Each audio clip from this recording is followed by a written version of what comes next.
నమస్కారం వార్తలకు స్వాగతం. ముందుగా ముఖ్యాంశాలు. కేంద్ర మంత్రి కిషన్ రెడ్డి మీడియా సమావేశం, పలు అంశాలపై వివరణ.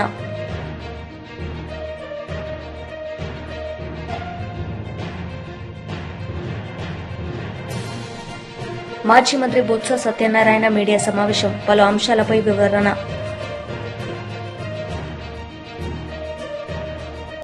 కేంద్ర మంత్రి కిషన్ రెడ్డి మీడియా సమావేశం నిర్వహించారు. ఈ సందర్భంగా పలు అంశాలపై ఆయన మాట్లాడారు. నేను ప్రధానమంత్రి నరేంద్ర మోడీ గారికి హృదయపూర్వకమైనటువంటి ధన్యవాదాలు తెలియజేస్తున్నాను. దేశంలో ఒక సానుకూలమైనటువంటి మార్పుకు ఈ కులగణన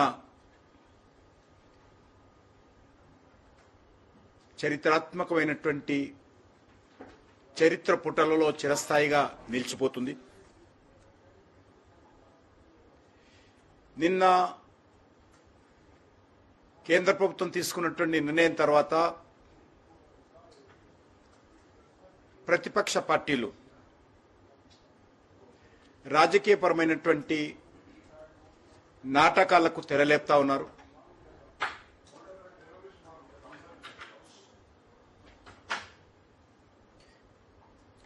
గతంలో కాంగ్రెస్ పార్టీ ఆధ్వర్యంలో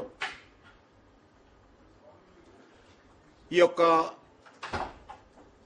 బీసీ రిజర్వేషన్ సంబంధించి అనేక రకాల కుట్రలు కుతంత్రాలు చేయడం జరిగింది. ముస్లింలందరినీ కూడా మతం పేరుతో బీసీలో చేర్చడము,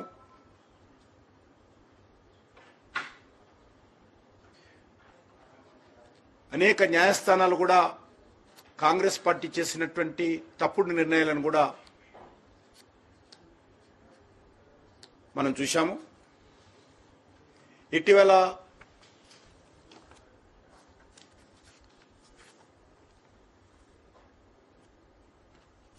కాంగ్రెస్ పార్టీ నరేంద్ర మోడీ గారి నేతృత్వంలో బీజేపీ అధికారంలోకి వచ్చిన తర్వాత అనేక రకాలుగా షెడ్యూల్ క్యాస్ట్, షెడ్యూల్ ట్రైబ్ కి సంబంధించినటువంటి రాష్ట్రపతుల ఎన్నికలను కూడా వ్యతిరేకించిన విషయాన్ని ఈ సందర్భంగా మనవి చేస్తా ఉన్నాను. ఎస్సీ అయినటువంటి రామ్నాథ్ కోవింద్ గారు కానీ, ఎస్టీ మహిళ అయినటువంటి శ్రీమతి ద్రౌపది ముర్ము గారి యొక్క అభ్యర్థిత్వాలను వ్యతిరేకిస్తూ పోటీ చేసిన విషయాన్ని ఈ సందర్భంగా మనవి చేస్తా ఉన్నాను. ముఖ్యంగా నరేంద్ర మోడీ గారి ప్రభుత్వము ఎస్సీ కేటగరైజేషన్ అనేక సంవత్సరాలుగా, గత 40-50 సంవత్సరాలుగా పెండింగ్ లో ఉన్నటువంటి సమస్యకు పరిష్కార మార్గం కనుగొనే దిశలో కేంద్ర ప్రభుత్వం తన వైఖరిని సుప్రీంకోర్టులో స్పష్టంగా విన్నవించిన తర్వాత ఈరోజు ఎస్సీ కేటగరైజేషన్ కు మార్గం సుగమమైంది. స్వాతంత్రం వచ్చిన తర్వాత మొదటిసారి ఈరోజు ఎస్సీ కేటగరైజేషన్ ను ముందుకు తీసుకోవడం జరిగింది. అంతేకాకుండా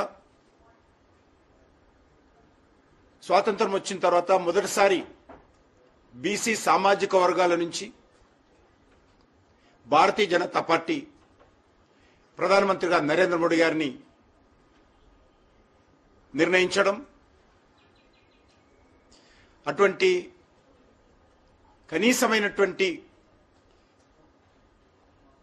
ఇంగిత జ్ఞానం లేకుండా కాంగ్రెస్ పార్టీ నరేంద్ర మోడీ గారిని ఏ రకంగా చిన్న జాతి అని, తక్కువ కులమని, కులం పేరుతో దూషించినటువంటి చరిత్ర కాంగ్రెస్ పార్టీదని సందర్భంగా మనవి చేస్తా ఉన్నాను.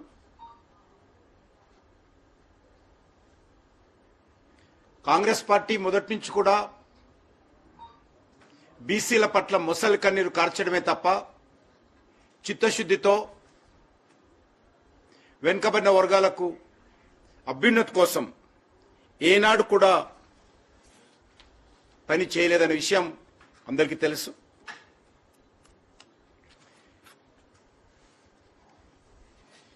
రెండు 2018లో నరేంద్ర మోడీ గారు మొదటిసారి ప్రధానమంత్రి అయిన తర్వాత బీసీ కమిషన్కు రాజ్యాంగబద్ధంగా పార్లమెంటులో చట్టాన్ని ఆమోదింపచేసి బీసీ కమిషన్కు చట్టబద్ధత చేసినటువంటి ఘనత ఈరోజు భారతీయ జనతా పార్టీకి దక్కుతుంది. అదేవిధంగా అన్ని వర్గాలకు న్యాయం. మాజీ మంత్రి బొత్స సత్యనారాయణ మీడియా సమావేశం నిర్వహించారు. ఈ సందర్భంగా పలు అంశాలపై ఆయన మాట్లాడారు. దుర్మరణానికి కారణం పూర్తిగా ప్రభుత్వ తాలూకా వైఫల్యం. ప్రభుత్వం తాలూకా నిర్లక్ష్య వైఖరి. ప్రభుత్వంలో ఉన్న పెద్దల తాలూకా ప్రచార ఆర్భాటం. వాళ్ళ బాధ్యతలు పక్కన పెట్టి ప్రచారం కోసం నిర్లక్ష్యంగా ఎంతసేపు కూడా ఆ విఐపి దర్శనాలు, విఐపి పాసులు అంతే తప్ప ఎంతమంది భక్తులు వస్తారు, ఆ భక్తులు తగ్గ ఏర్పాట్లు ఏమి చేయాలి, ఏ విధంగా ఆ వచ్చిన ఒత్తిడిని తాకిని తట్టుకోవాలి, గత సంవత్సరాల్లో జరిగిన పరిణామాలు ఏంటి, జరిగిన ఆ ల్యాప్సెస్ ఏమిటంటే ఆ ల్యాప్సెస్ నుంచి ఏ విధంగా మనం దాని నుంచి చూడాలి, ఇంకా బాగా భక్తులకి దర్శనము వారికి సౌకర్యాలు కల్పించాలి అన్న ఆలోచనని చేయవలసిన బాధ్యత ప్రభుత్వాలది.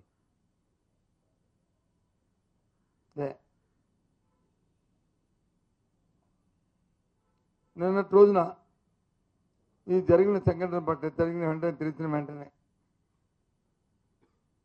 7 భక్తులు దుర్మరణం చెందడం, ఒకరికి వచ్చి ఇంజూర్డ్ అవ్వడం విషయం తెలిసిన వెంటనే మా నాయకుడు జగన్మోహన్ రెడ్డి గారు పుట్టిన అక్కడి నుంచి బయలుదేరి వచ్చి ఆ కుటుంబాన్ని పరామర్శించి వాళ్ళని ఓదార్చి, ఎందుకని యంగ్ కపుల్ నేను చూసాం, వాళ్ళు చూస్తే ఉదయం దవించిపోయింది. 29 సంవత్సరాలు ఉన్న అమ్మాయి, 32 సంవత్సరాలు ఉన్న అబ్బాయి, ఆ కుటుంబానికి ఆధారమైన వాళ్ళు. అదే కుటుంబంలో ఇంకో 2 వాళ్ళని ఓదార్చి, కుటుంబాన్ని ఓదార్చి వెళ్ళిన నా పరిచయం. ఎందుకు చెప్తున్నానంటే మీకు చూసాను నిన్నగాక ఒక వారం 10 రోజుల కింద, సో బహుశా 10 రోజులు అవుతుంది అనుకుంటా.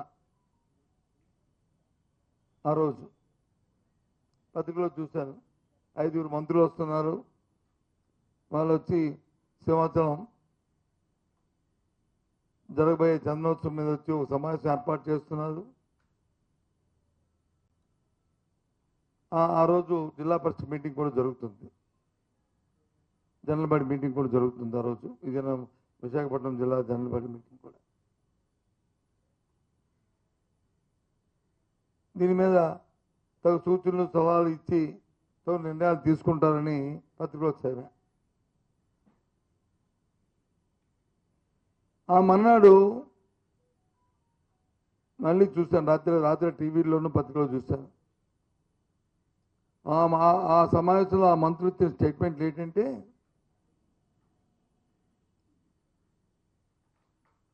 సింహాచలం చందనోత్సవం చరిత్రలో ఎప్పుడూ జరగని విధంగా ఈ ప్రభుత్వం 5 మంత్రుల్ని తో సమీక్ష జరపమని చెప్పింది. 5 మంత్రులు సమీక్ష చేస్తున్నాం.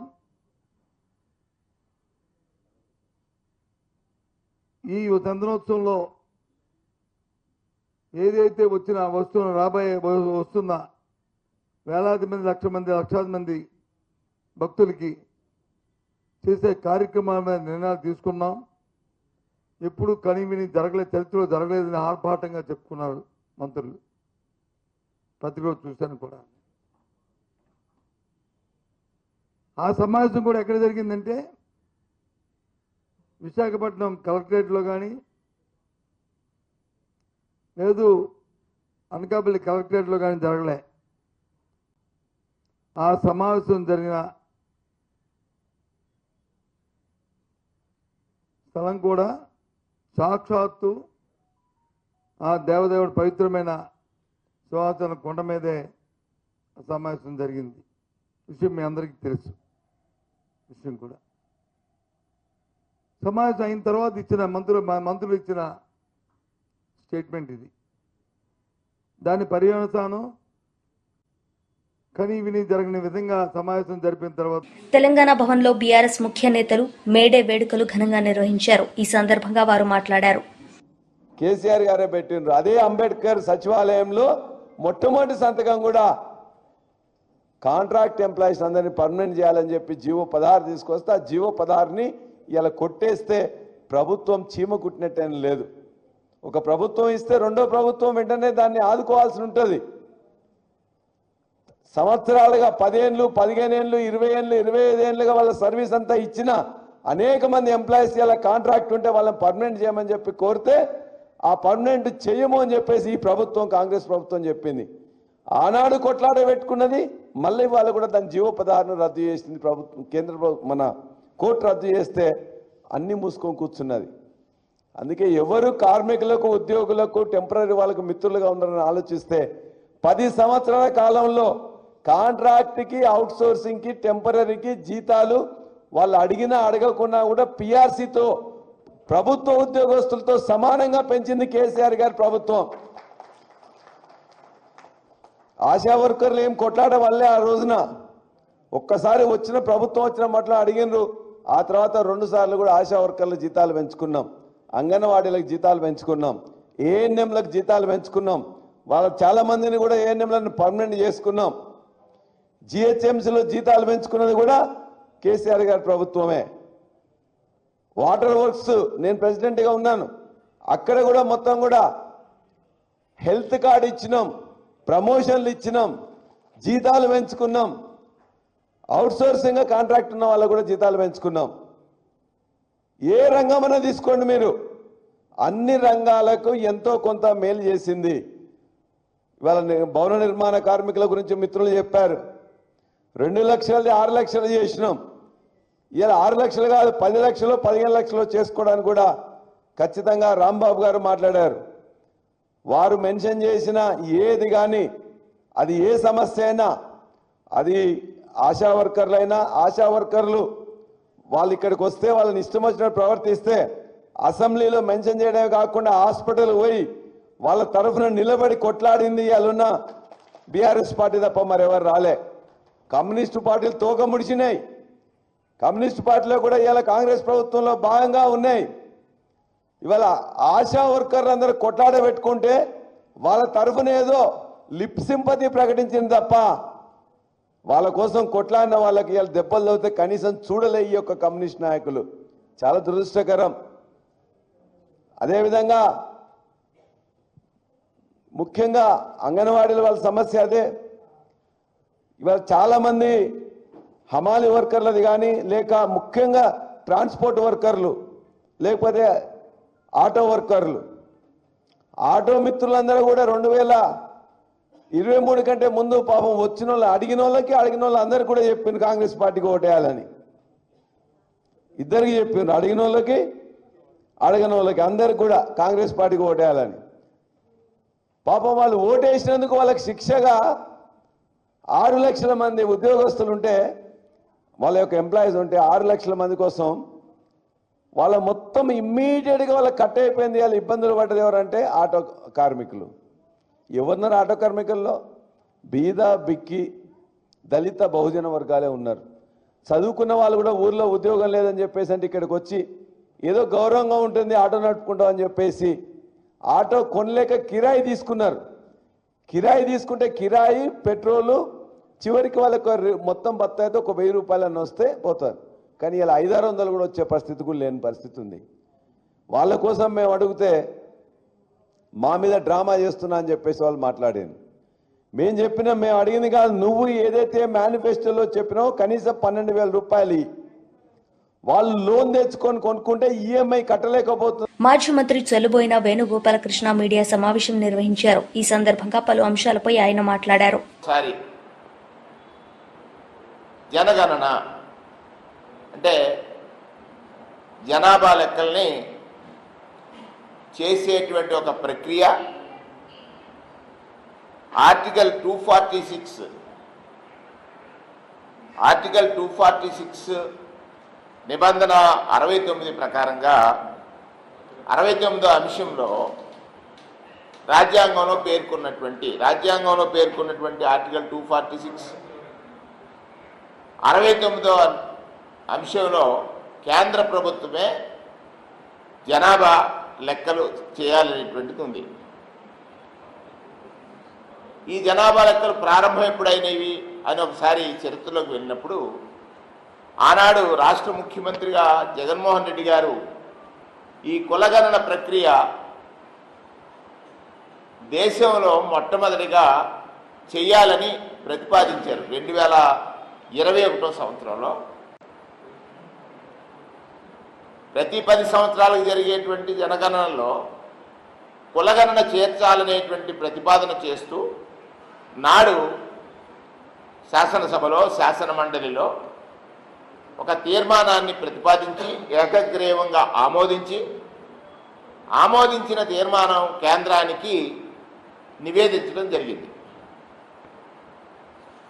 అయినప్పటికీ కూడా ఈ రాష్ట్రంలో ఉన్నటువంటి కులాల యొక్క కోరిక వారు తెలుసుకున్న తర్వాత అసలు ఏమిటి కులగణన వల్ల ప్రయోజనాలు అనేటువంటిది ఆయన ఆలోచన చేసి కులగణన ఎప్పుడు ప్రారంభమైంది? 1872లో మొట్టమొదటిసారి కులగణన ప్రారంభం భారతదేశంలో 1872లో ప్రారంభమైంది. 1872లో ప్రారంభమైనటువంటి కులగణన జనాభా లెక్కలు 81 నాటికి క్రమబద్ధీకరింపబడ్డాయి. 1881లో క్రమబద్ధీకరింపబడ్డాయి. 1881లో క్రమబద్ధీకరింపబడినటువంటి జనాభా లెక్కలు 1891, 1901, 1911, 1921, 1931. 1931కి చివరిసారి కులగణన జరిగింది. జనగణనతో పాటు కులగణన జరిగినటువంటి చివరి లెక్కలు 1931. అప్పటికి ఇంకా స్వాతంత్రం లభించలేదు. అప్పటికి మన దేశ జనాభా 30 కోట్లు. ఇప్పటి పాకిస్తాన్, బంగ్లాదేశ్తో కలిపి మన దేశ జనాభా 30 కోట్లు. 1941లో కూడా జనగణన జరిగింది. 39 నుంచి 45 వరకు సెకండ్ వరల్డ్ వార్ ఉన్నటువంటి కారణం చేత ఆ గణన చేసేటువంటి ప్రక్రియలో బ్రిటిషర్స్ ఎక్కువ పాల్గొన్న కారణం చేత వాటిని ఎక్కడా కూడా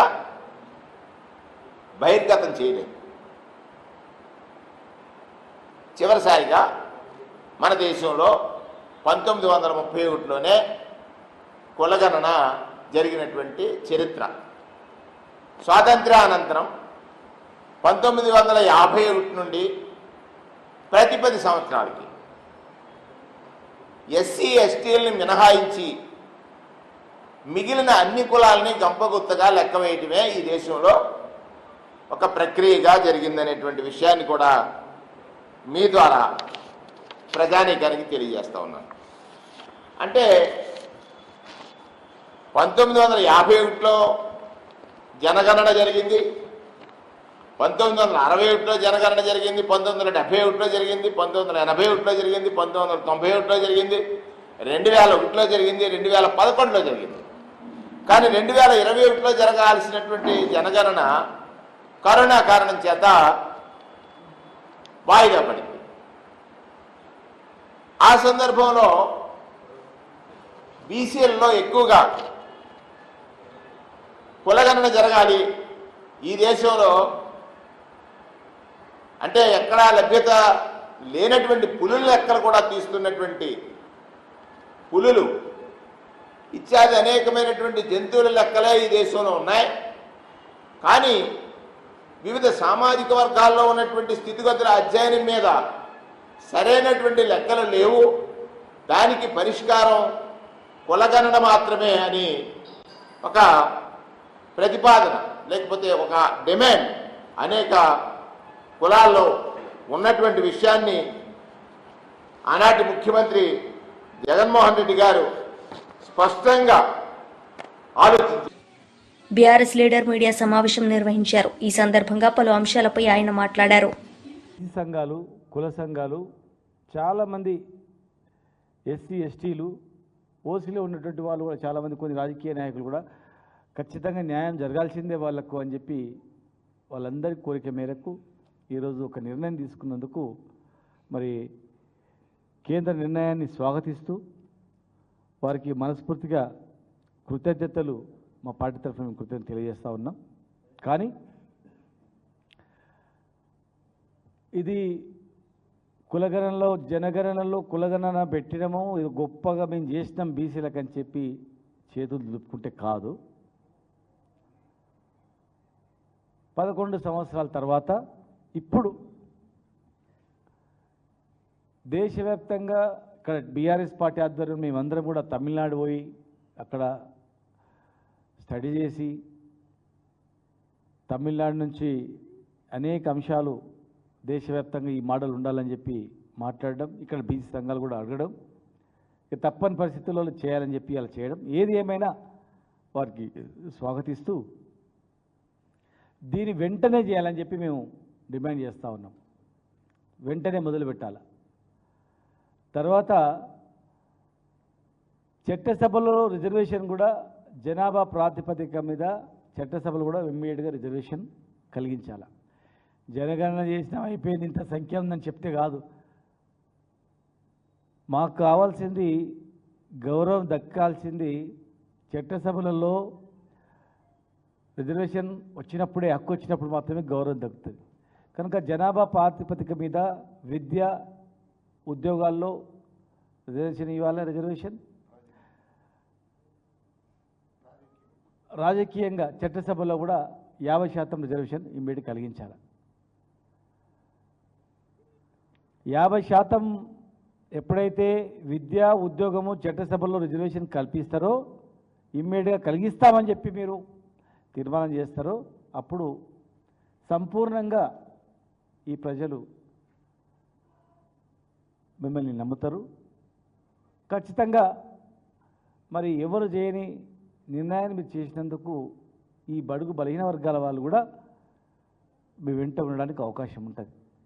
కేవలం కులగణన చేసి మాత్రమే అయిపోయిందంటే కాదు. దీంతో పాటు నెక్స్ట్ క్యాబినెట్లో ఇవి కూడా మేము ఇస్తాం అని చెప్పినప్పుడు మాత్రమే మాకు నమ్మకం కలుగుతుందని చెప్పి మరి బీజేపీ నాయకులు కూడా, ఓబీసీ నాయకులు, బీజేపీ నాయకులు కూడా బీసీ వ్యక్తిని ప్రధానమంత్రి చేస్తామని చెప్పుకోవడం కాదు, వెంటనే బీసీ మంత్రిత్వ శాఖను కూడా ఏర్పాటు చేయాలి. ఒక అడుగు మరి ముందు వేసారు, ఒక బీసీలకి చేస్తామని. ఒక కులగణనలో ₹1 ఖర్చు కానీ పెట్టడం కాదు, బడ్జెట్ అలొకేషన్ కూడా జనాభా ప్రాతిపదిక మీద బడ్జెట్ అలొకేషన్ చేయాలి, మంత్రిత్వ శాఖను ఏర్పాటు చేయాలి. నెక్స్ట్ ఫ్యూచర్లో మేము చట్టసభల్లో కూడా జనాభా ప్రాతిపదిక మీద కలిగిస్తాం. 50%, కనీసం 50% చట్టసభలో రిజర్వేషన్ కలిగిస్తాం. స్థానిక సంస్థల్లో కూడా మేము రిజర్వేషన్ కల్పిస్తాం. విద్యా ఉద్యోగాలు కూడా మీకు రిజర్వేషన్ కలిగిస్తాం అని చెప్పి ఈ 5 అంశాల మీద వెంటనే ప్రజలకు తెలియజేయాలని చెప్పని మేము డిమాండ్ చేస్తూ ఉన్నాం. ఒకవైపు స్వాగతిస్తూ వెంటనే ఇవన్నీ కూడా అమలు చేయాలని చెప్పి మేము డిమాండ్ చేస్తూ ఉన్నాం. ఇవాళ కాంగ్రెస్ పార్టీ ఏదో మీరేదో చేసినాం మాది మోడల్ అని చెప్తా ఉన్నారు. తప్పది. దయచేసి బీజేపీ పార్టీకి మేము చెప్తా ఉన్నాం, మేము ప్రజలు బీసీ సంఘాల డిమాండు, బీసీ బడుగు బలహీన ఆర్థిక పరిస్థితి, ఆ నాయకుల డిమాండ్లను బట్టి మీరు చేయండి. ఎవరి మోడలు, ఇప్పుడు ఏం మోడలు? వార్తలు ముగించే ముందు ముఖ్యాంశాలు మరోసారి. కేంద్ర మంత్రి కిషన్ రెడ్డి మీడియా సమావేశం, పలు అంశాలపై వివరణ.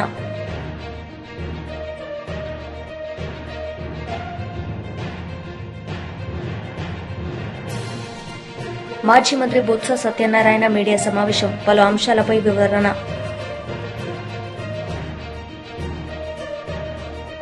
ఈ వార్తలు ఇంతటితో సమాప్తం. తిరిగి ప్రసారమయ్యే వార్తలు మళ్ళీ కలుద్దాం. అంతవరకు సెలవు. నమస్తే.